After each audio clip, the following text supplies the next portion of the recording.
Hi everyone, welcome back to Drawing Fundamentals. This is Jonathan Appleby again.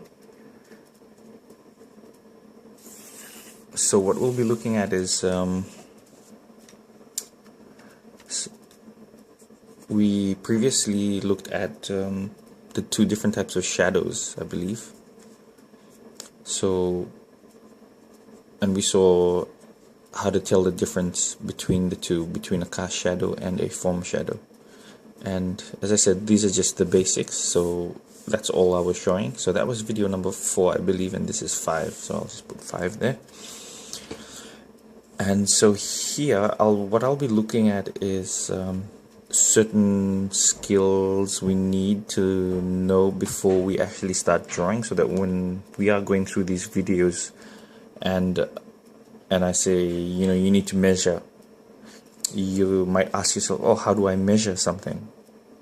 How do you do it? And also, if I say divide something into 5 parts, are you going to actually measure?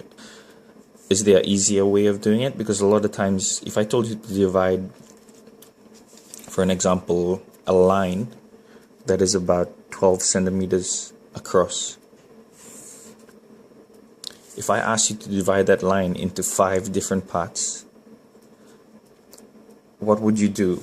You'd probably measure it, right? And you see 12, right? And then you will say, okay, what's 12 divided by 5? And then you try and wreck your brain trying to figure out the math of, 12 divided by 5. If you haven't learned the easy way of doing it, you'd have to go the long way. 5 times 2 is 10. Okay, then you have a 2. You put a 0 and a point, and then so 5 times 4 is 20.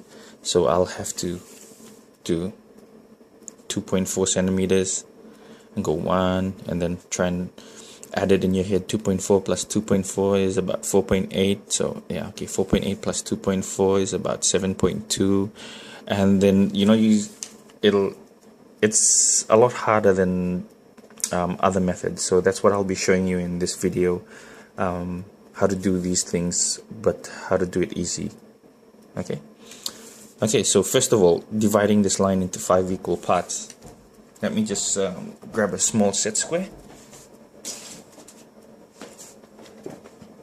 Okay, so with these set squares, you can just buy the cheap ones. It really doesn't matter. But this is just to show you how to do it. If you want to do it exact, you can actually do it freehand and just eyeball it if you needed to. Or you could use these if you're very pedantic and you wanna do that. So the easy way of dividing this into 5 equal parts is basically just draw a line, right? So this is the line you want to divide, and that's the line that you're going to use to divide it. And what you do is just do 5 equal parts. So if this is, like, for an example, 12 it is 12, but what if it was 12.4 centimeters long? What would you do? It'd be so hard to try and calculate it. So with this method, it's a lot easier. So what you can do is just pick any distance. So what I'll do is 3 centimeters, right? So every 3 centimeters, I'll just mark off 3, 6, 9, 12, 15. So that's 5 different parts. Okay. And what I'll do is take that last point and join it to this one. Like that. So this is 1, 2, 3, 4, 5. So the only other thing that I need to do is, sorry about that. So the only other thing I need to do is just draw the rest of them parallel. Okay. So try and get this exact right there, and then I'll just slide it across. Slide it across again. And just make sure you don't move the bottom ruler. Okay, right there.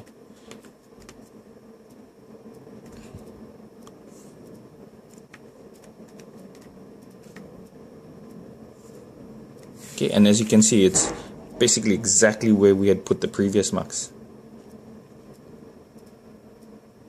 And so that's how you divide it into 5 equal parts without having to go through all the math calculations. Okay, 1, 2, 3, 4, 5.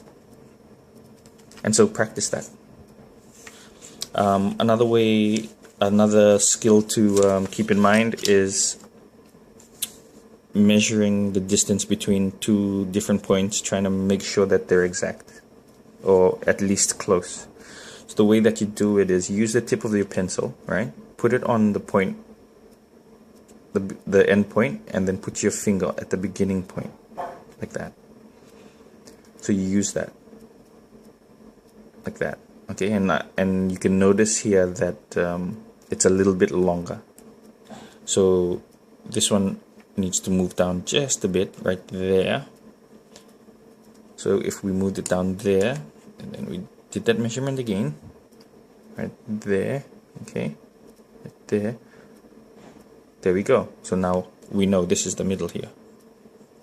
And that's the other way of measuring your line. So if I was to, when I'm drawing a figure or if I'm drawing a face and I'm trying to get the measurements pretty close, that's the way I'd measure it. I wouldn't, if you like, you can use a compass with a pencil in it, or you could, you could use one of the ones that have 2 steel tips on it. I believe they call it a divider. You can use that and then, try to make sure. It's up to you. Most of the time, this is like you won't be carrying one around with you if you're sketching in a mall or something. So this is a good skill to learn. Use the tip of your pencil and your finger to measure. Okay, and the same thing when you're measuring things in real life. Trying to find, make sure that it's the right, the same measurements. Now, when you're measuring in real life, a good skill to learn, and I learned this when I was in art school, is to keep your arms straight when you're measuring something. Okay, so you're looking at something that you're trying to measure, right? And you got a pencil in your hand, very long pencil. Okay, and you're trying to eyeball something. So you're trying to measure the top of the object, and that's the bottom of the object right there. Okay, so let's say that object is sitting here, and you're measuring the height of it.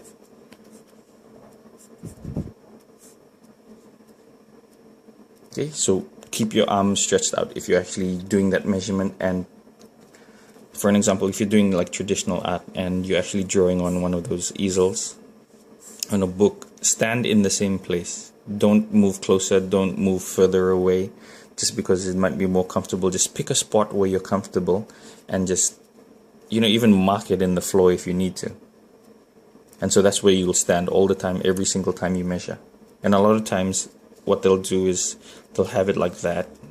It'll be standing there, and so the easel will be probably here somewhere. Okay, so you have your easel there.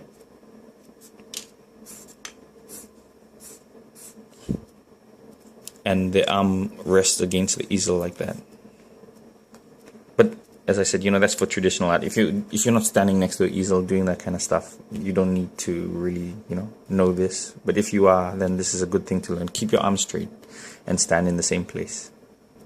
Okay? So that's it. That's basically just a couple of things that you need to know. And in the next, when I'm teaching, and if there's anything else, then I'll just keep adding to it. But at the moment, that's the 2 that I can think of: learning to divide the line and learning to measure. Those are the 2 skills that I feel is most important at the moment for you to learn. Okay? Well, see you in the next video.